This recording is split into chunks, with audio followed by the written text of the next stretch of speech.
Good morning to all of you and welcome to your channel GK facts current में। Guys आज date है 6 मार्च और जानेंगे आज 6 मार्च से डेली मॉर्निंग वाली वोकेब जिसको हम 8 o'clock पर डिस्कस करते हैं। ध्यान रहे ये जो वोकेब है आप सभी के एग्जाम पॉइंट ऑफ व्यू से वेरी इंपॉर्टेंट है, चाहे आप किसी भी एग्जाम की तैयारी कर रहे हो। साथ ही डेली की तरह आज भी इसका जो पीडीएफ का लिंक है वो आप सभी को डिस्क्रिप्शन बॉक्स में मिल जाएगा, वहाँ से जाकर आप लोग डाउनलोड कर सकते हैं। और जो न्यू स्टूडेंट्स हैं वो सभी स्टूडेंट्स चैनल को सब्सक्राइब एंड शेयर करना ना भूलें। ठीक है, आप सभी से एग्ज़ाम में जो है एटलीस्ट 5 नंबर की वोकेब पूछी जाने वाली है जो बहुत ही ज़्यादा इम्पोर्टेंट होती है। इसीलिए मैं डेली जो है आपके लिए 8 बजे एक वोकेब की क्लास लेकर आता हूँ ताकि आप उसको कवर कर सकें साथ ही जो है इंग्लिश को सीख सकें। ठीक है, क्योंकि डेली हम कम से कम एक पैराग्राफ के आसपास तो छोटे एक स्मॉल पैराग्राफ के आसपास तो डिटेल डिस्कस करते होंगे अगर अगर अगर सभी वर्डों को मिला दिया जाए। साथ ही हर वर्ड का हिंदी मीनिंग भी मैं आपको बताता हूँ बिल्कुल डिटेल में। सो बिना टाइम वेस्ट किए अब कर लेते हैं अपनी क्लास को स्टार्ट। और हम सबसे पहले जा रहे हैं आज के सबसे फर्स्ट वाली वोकेब को डिस्कस करने के लिए। फर्स्ट वन है कंस्ट्रेंड। ध्यान रखें बिल्कुल ही नोटबुक लेकर बैठे अपनी और जो है नोट करते हुए चले। कंस्ट्रेंड जिसका मतलब होता है विवश किया हुआ, कहने का मतलब है किसी व्यक्ति पर पकड़। जैसे एग्जाम्पल स्लेवरी, जो दास होते हैं तो आप पहले के टाइम पर अगर आप देखेंगे, ठीक है, जो दास होती हैं, दास मतलब उसमें मैन और वुमेन्स दोनों आती हैं, उनको जो है अपने अंडर में काम कराना। ठीक है, कि अब आप हमारे लिए ही काम करोगे, इसको बोलते हैं विपक्ष किया हुआ। ना तो उनका डेवलपमेंट हो सकता है और ना ही वो अलग तरीके से रह सकती हैं। इसीलिए इसका मीनिंग है to limit their development for force them to behave in a particular वे।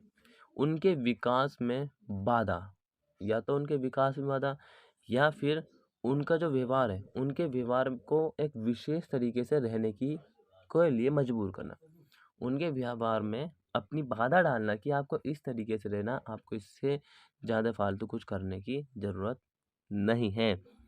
हम डिस्कस करते हैं इसके दो सिनोनिम्स, मतलब कि सॉरी सिनोनिम्स और एंटोनिम्स। सो इसका फर्स्ट सिनोनिम से कंट्राइव, मजबूर करना, ठीक है, अंडर रखना, रेस्ट्रेन संयमित, रिप्रेस सीमित।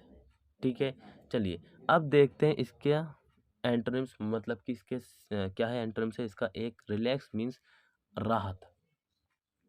अब मान लो कोई जो स्लेवरी में बंधा हुआ था, आपने देखा होगा जो केजीएफ मूवी है, केजीएफ, उसमें इस तरीके से बताया गया है केजीएफ में। ठीक है, वो जो राजा होता है वो सभी लोगों को क्या बंदी बना लेता है, लेकिन जो केजीएफ होता है हीरो वो उसको मार देता, उसके बाद उनको आज़ाद कराता। सो इसको देखकर आप बिल्कुल इस जो हमारी वोकेब है इसको बिल्कुल ईजिली समझ सकते हैं। ठीक है, चलिए इसका एग्जाम्पल डिस्कस करते हैं। I felt free to speak to her without constraint. मैं उनसे बेझिझक बात कर सकता हूँ। भाई वेरी गुड, अगर आप किसी से बेझिझक बात कर सकते हैं इसका मतलब यू हैव कॉन्फिडेंस, तुम्हारे पास कॉन्फिडेंस है to talk anyone without any constraint, बिना किसी बेझिझक के। ठीक है, next is fierce. Fierce means होता है भयंकर, जैसे कि आपने फियर फाइल्स या फिर वीराना मूवी देखी होगी जो बिल्कुल ही खतरनाक भयंकर हो, जैसे कि किसी horror movie. So angry, aggressive and frightening. बहुत से तो हॉरर मूवी देखते हैं उनको आक्रामक बिल्कुल अग्रेसिव लगती है, लेकिन यहाँ पर सबकी अपनी अपनी इंटेंशन है। एंग्री, गुस्सेल, अग्रेसिव, आक्रामक और जो है डराने वाला। गुस्सेल, आक्रामक और डराने वाला सिनोनिम्स है फेरोशियस। फेरोशियस एंड ब्रूटल, दोनों का मतलब क्रूर होता है। दोनों का मतलब क्या है? क्रूर होता है। ये आपने नोट डाउन कर लेना है। एंटोनिम्स की बात करें अगर हम तो देखिए जेंटल, सज्जन, बढ़िया व्यक्ति, टैम, पालतू। ही, ठीक है, वे मेरा पालतू कुत्ता है। ठीक है, he is my time dog.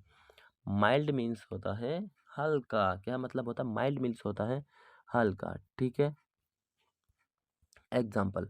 और याद रहे कि आपको डेली ही एक होमवर्क मिलता है जिसमें कि आपको 5 एग्जाम्पल बनाने होते हैं, क्योंकि नीचे जगह इसलिए ही खाली रहती है ताकि आप लोग एक तो एग्जाम्पल बना दें। ठीक है, the two teams have had a fierce rivalry for many years. भाई दो टीमों के बीच जो है कई सालों से कड़ी प्रतिद्वंदिता है। The two teams have had a fierce rivalry for many years. दो टीमों के बीच कई सालों से कड़ी प्रतिद्वंद्विता है, मतलब कि दोनों के बीच लड़ाई जैसा, नफरत जैसा माहौल। Next is informative. चैनल को सब्सक्राइब नहीं किया है, सबसे पहले चैनल को सब्सक्राइब कर ले, साथ ही शेयर कर दे ताकि और स्टूडेंट्स भी देखें। और भाई याद रहे कि 2 बजे वाली वीडियो नहीं आ रही है, नो प्रॉब्लम, लेकिन वो कंटिन्यू रहेगी, ठीक है, थोड़ी सी प्रॉब्लम चल रही है इसलिए। इन्फॉर्मेटिव दुर्बलता, ठीक है, दुर्बलता अ फिजिकल वीकनेस और एलिमेंट। एलिमेंट का मतलब आपको नोट डाउन जरूर करना अगर नहीं पता, बाकी आपको दोनों पता है। फिजिकल वीकनेस शारीरिक कमजोरी और रोग, शारीरिक कमजोरी और रोग।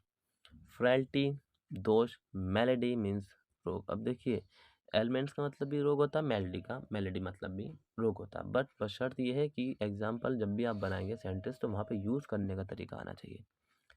स्ट्रेंथ मीन्स होता है मजबूत। क्या मतलब होता है? स्ट्रेंथ का मतलब होता है मजबूत, और मजबूत शारीरिक और मेंटली दोनों तरीके से होना चाहिए। The infirmities of age were coming fast upon him.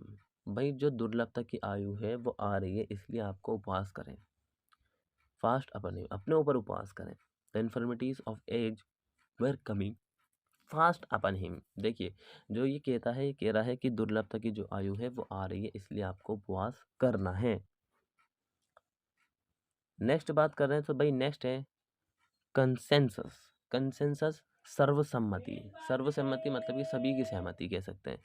Agreement among a group of people. भाई सभी लोगों का एक समूह, जो कि लोगों का जो समूह है उन सब का अग्रीमेंट मतलब उन सब की सहमति, समझौता होना। सिनोनिम्स की बात करें तो हार्मनी सामंजस्य, कंकॉर्ड सामंजस्य। एंटोनिम्स को भी डिस्कस करना पड़ेगा क्योंकि एग्जाम्पल में पूछा जाता है which of the following word similar to them word this word and which of the following opposite this word. ठीक है, सो डिसएग्रीमेंट असहमति, असहमति एंड कॉन्फ्लिक्ट का मतलब होता है संघर्ष करना, संघर्ष बोलते हैं। ठीक है, दो देशों के बीच संघर्ष होना, जैसे कि यूक्रेन और रूस के बीच चल रहा है, शायद एक फ्रांस भी उसमें इंक्लूड है, ठीक है, हथियार देने और ना देने में। चलिए नेक्स्ट है एग्जाम्पल डिस्कस करते हैं। You would need a very large consensus of the people for that to happen. भाई ऐसा करने के लिए आपको बहुत लोगों की एक आम सहमति की आवश्यकता पड़ती है। अब कुछ करने के लिए देखिए मैं अगर बता दूं क्या करने के लिए, हम यहाँ पे जो है डिस्कस करते हैं। देखिए मान लीजिए आपके एरिया में जो है आवारा कुत्ते जो हैं, ठीक है, बहुत ज़्यादा हो गए हैं, उनकी कंप्लेंट करने के लिए एक आम सहमति लोगों की होनी है। आपके एरिया में काफ़ी जो चोरी चकारी होने लगी है, उसके लिए आम आपको जो है मतलब कि लोगों की असहमति, किस प्रकार से एक्शन लिया जाए उनकी ओर। ठीक है, सो ये होता है कि पूरी एक सोसाइटी की सोसाइटी का एक अग्रीमेंट, सोसाइटी एक समझौता होना बहुत ही ज़्यादा ज़रूरी है किसी भी कोई भी एक्शन लेने के लिए। ठीक है, लास्ट डिस्कस करते हैं पेन्स टेकिंग, श्रम साध्य, मतलब कि केयरफुल लेना किसी बात के लिए। सिनोनिम से मेटिकुलस अति सावधान, थ्रो सावधान, ठीक है, और जो है केयरलेस असावधान। ठीक है, सो ये हुआ हमारा लास्ट का example discuss. He gave painstaking attention to detail. उन्होंने विस्तार से श्रम साध्य दिया, उन्होंने विस्तार से श्रम साध्य किया, मतलब कि बहुत ज़्यादा ध्यानपूर्वक किया। ठीक है, क्लियर। सो भाई आज की जो हमारी वो केप की क्लास थी गाइज वो यहीं तक थी। उम्मीद करता हूँ कि आप सभी को समझ में आए होगी, साथ ही आपने न्यू वर्ड सीखे होंगे, क्योंकि मैं आपको डेली न्यू वर्ड सिखाता हूँ। याद रहे ये जो वोकेब है ये आपसे एग्जाम में 101% पूछी जाने वाली है। हो सकता है जो आज 5 वोकेब कराई वो पूछी जाए, या हो सकता है कि जिस तरीके से डेली डेली पढ़ा रहा हूँ मुश्किल से आपको मैक्सिमम 10 मिनट लगते होंगे वोकेब पढ़ने में, 10 मिनट में, और 10 मिनट में 2 बार रिवीजन और कुछ नोट्स भी 10 मिनट में तैयार हो जाएंगे। 20 से 25 मिनट, अगर आधा घंटा डेली पढ़ ली तो आधा घंटा तो कोई ज़्यादा बड़ी बात नहीं है। ठीक है, मिलेंगे नेक्स्ट क्लास में, तब तक के लिए till then take care, all the best, have a nice day, thank you for watching video all of you.